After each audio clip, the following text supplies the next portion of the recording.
ఉంపుల వైఖరి సొంపుల వాకిలి ఇంపుగా చూపవే వయ్యారి వెల్లువ మాదిరి అల్లరి ఆకలి ఎందుకు పోకిరి చాలు మరి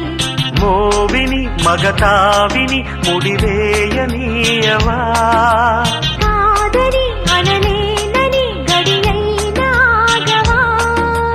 అదుపు పదుపు లేని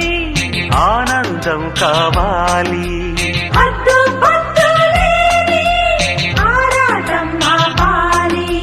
ఉంపుల వైఖరి సొంపుల వాకిలి ఇంపుగా చూపవే వయ్యారి వెల్లువ మాదిరి అల్లరి ఆకలి ఎందుకు పోకిరి చాలు మరి